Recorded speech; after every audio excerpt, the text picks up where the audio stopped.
only in America can 4 children raised by an immigrant single mom grow up to become a teacher, a doctor, a businesswoman, and soon to be a senator. I wouldn't be here on this stage tonight if it wasn't for her. Yeah, I love that. Democratic Congressman Ruben Gallego scored a huge win in the 2024 election by defeating MAGA candidate Kari Lake in the swing state of Arizona. And he's here to share the secret of his success and what his party needs to do next. Please welcome Senator-elect Ruben Gallego. Thank you. Thanks for having me. Thank you. So I love that you gave your mother a lot of credit. Because you grew up in the south side of Chicago, working odd jobs, help your mom and 3 sisters. So what makes that experience so important for how we as children raised by single parents or immigrant families, what can you explain to people I can't even, why is it that, you know, because I know what I want to say, but I have to think of all the words I can't say. How does that impact your vision of the American dream? Yeah. Well, number one is believing in the American dream. Mm-hmm. And, you know, when you're growing up poor and you don't have much of anything, the biggest currency you need is hope. Mm-hmm. And that's the one thing I had and my family had, and it was instilled, you know, from my mom and from the rest of my big Latino family, which is like, you can do this, right? If you keep your nose clean, work hard, you're going to accomplish this. And every day it was hard. You know, it was hard working those after-school jobs. And I was lucky to have teachers and family that were also very supportive, but it was all worth it. And I thought about it back in the day at the age of 14, 15, that if I work hard, I'm gonna succeed. And if I succeed, my family will succeed. And that was like the thing that drove me every day.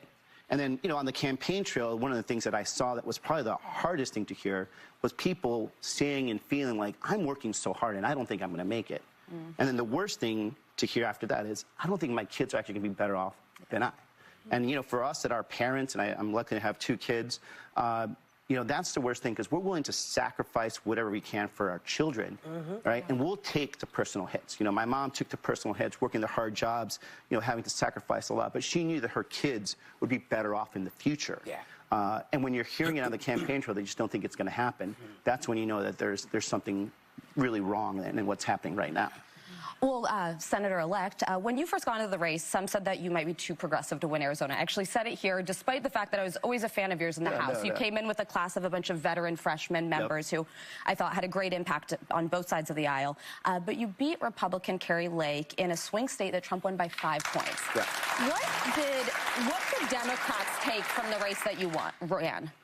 Look, I think one of the things that we had the advantage of is that I was running for 2 years.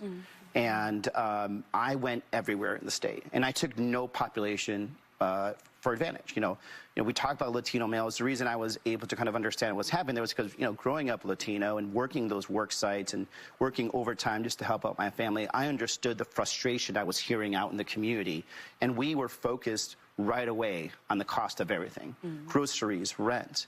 But even, you know, being out there and talking to not just my Republican friends, we were talking to Latinos that are also frustrated about the border.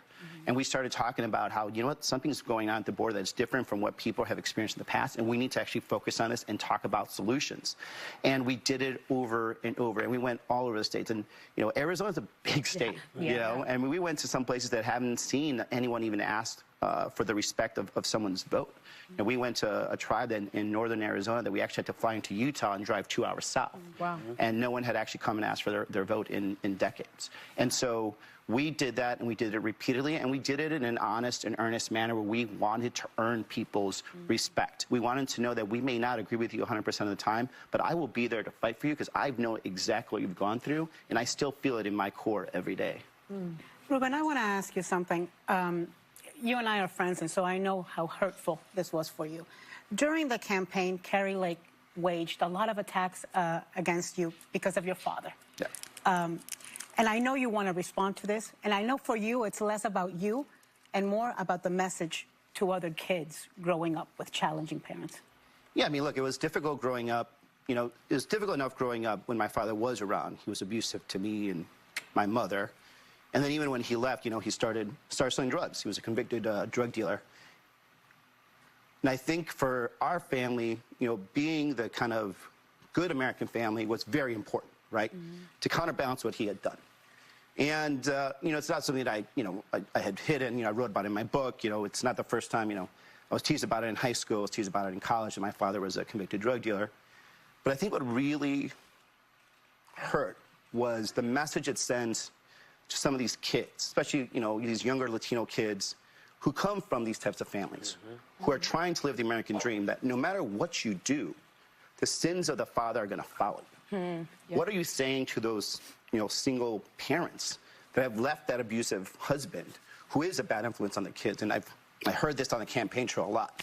A lot of, you know, single parents who told me that, you know, they left their husband because they were a bad influence on their kids, and that they wanted to have an inspiration for the kids moving forward into the future. But then you have these petty politicians that will drag these families down just so they could have, you know, maybe that 0.2% change just to help themselves out. And that's, you know, not the story of America. Our story of America is something that we reinvent ourselves, that we're able to actually take one more chance at the American dream, that we shouldn't be dragged down by the legacies of, bad legacies of our parents. You know what they can say now? They can say, you can grow up to be like Ruben Gallego. And I am proud to say that there's some people that say that.